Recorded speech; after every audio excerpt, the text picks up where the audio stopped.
Michael Kelly, editor of the Irish Catholic. A lot of attention on Pope Francis in the United States in recent days.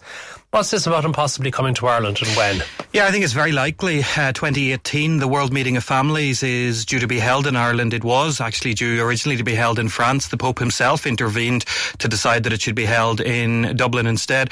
Popes generally come to these events, so I think it's very likely. The obvious caveat is the Pope is 78. 3 years' time, is a long time at that age, so his health is an issue, but I think he certainly wants to come. The Vatican want him to come, and the Irish Church certainly want him to come as well. What is this conference? The World Meeting on Families takes place every 3 years. It's a Vatican-sponsored event, and basically it was set up by Pope John Paul II back in the 90s to reflect on challenges facing the family in contemporary society and what the Church can do to, help explain his teaching better. So that's really the genesis of it. And if the Pope was to come to that, would you expect he would do other events in Ireland then as well? Absolutely. I mean, talking to people in Rome this morning, and it's amazing the long memory they have about these things. They view Ireland as unfinished business from 1979, because when John Paul II didn't come because of an upsurge of violence in the north just after the assassination of Lord Mountbatten, the Warrenpoint bombing, it was decided that he shouldn't go to the north for security concerns, but that was something they wanted to complete. So somebody said to me in Rome, the Pope wouldn't come to Ireland unless he could go to Northern Ireland as well,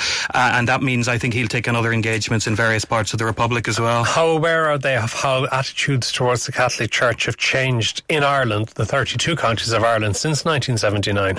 Yeah, I think they're very well aware. The Pope has an ambassador here, a nuncio, who every Thursday afternoon sends a report to the Vatican about what's been going on in Ireland. I'm not suggesting for 1 minute that the Pope reads it every Friday morning, but someone reads it and is aware of the situation. So they're acutely aware of that. Also, the Irish bishops are making regular reports to Rome, so the Pope will be well aware of the changes that have taken place. Would the Catholic Church in Ireland see it as an opportunity for a resurgence of the Church in this country? I'm not sure a resurgence would be the right word, but certainly in our Catholic tradition, the idea of the Pope is someone who is appointed to go around confirming the faith of others. So I think they would see it as a shot in the arm, certainly for people. And also I think the Church would very much know and understand and appreciate that the Pope will have to address the issue of clerical sexual abuse here as well, and not only the abuse itself, but the cover-up of the abuse by some bishops. Michael Nugent from Atheist Ireland. How do you think modern 21st century Ireland would react to a visit from Pope Francis? Well, if he's arriving in 2018, I think that's very good of him to come to mark the 10th anniversary of the foundation of Atheist Ireland. I think it's quite appropriate. And I think we've probably done as much good in those 10 years as the Catholic Church arguably has done in the past 2000. But I think the significant thing is Michael is saying he's coming to essentially help to spread Catholic theology. Now, if he's doing that, then the state shouldn't be paying for it. The Catholic Church has this kind of thing going where they're a state when it suits them, they're a religion when it suits them. I'm going over to Warsaw tomorrow for an OSCE human rights meeting at which the Vatican will be represented there as a state delegation. We'll be talking about the discrimination against atheists and minority faiths in Ireland, where there's this conspiracy between the Irish state and the Vatican pseudo-state, pseudo-religion. So they've got to sort out in what capacity he's coming over. If he's coming over as a religion, then the state shouldn't be paying. If he's coming over as a head of state, then the state shouldn't be funding him to run our schools. What you say to that, Michael Kelly?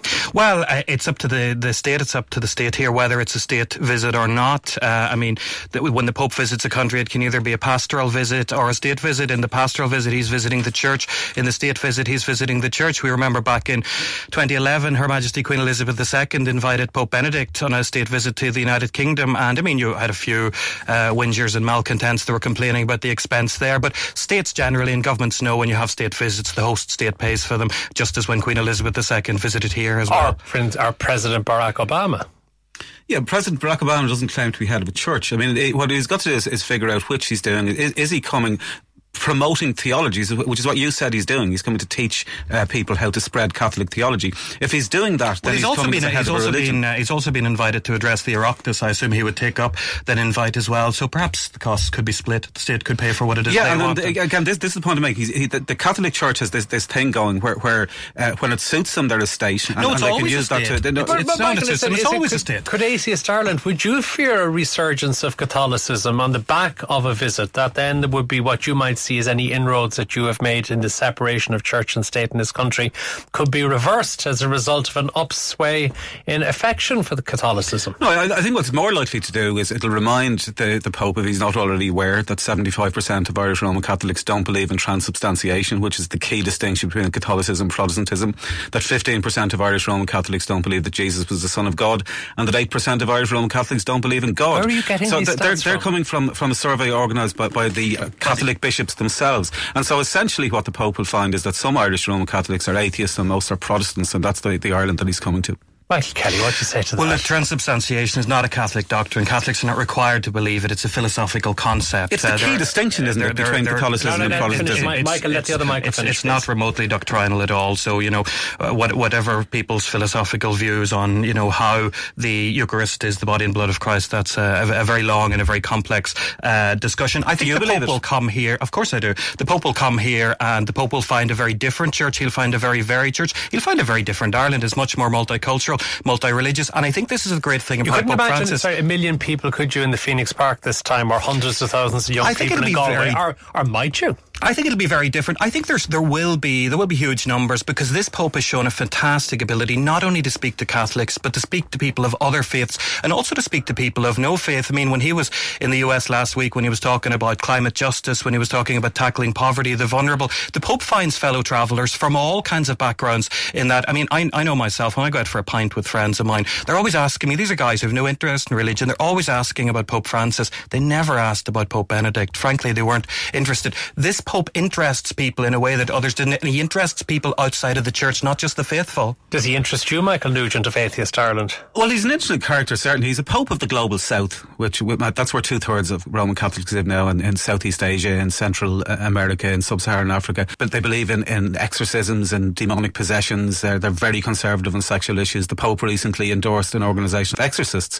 After the Charlie Hebdo massacre, the Pope responded by saying, well, if somebody insults my mother, he can expect a punch in the face. So I mean, he's a Pope of the global south. A lot of people would say that. Yeah, but in the context of a mass murder, it's a very insensitive thing to say. So he's a Pope of the global south with good PR in the global north. People think that he's more soft on, for example, gay relationships. Say, who am I to judge? He didn't actually say that. He said, who am I to judge if they want to be priests?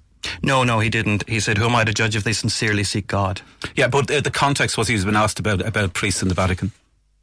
Okay. Of course, he does know Dublin, doesn't he? He lived here for a while. He lived here for a few months in the 1980s. He lived actually in Ranelagh, a very desirable neighbourhood for anyone who doesn't know it. He was studying English there, though listening to some of his addresses in the United States when he was speaking English, you'd wonder if he got good value for money in the language course at all. But certainly he was here for 3 months. I spoke to him last October in Rome, and he had some recollections of it, though not great recollections of it, I have to say. That's the best bit of name dropping we've had on the programme in a long time. I spoke to the Pope in Rome last October. That is going to be a very hard one to beat, and I'm going to leave it on that. Thank you very much, Michael Kelly from the Irish Catholic and Michael Nugent from Atheist Ireland.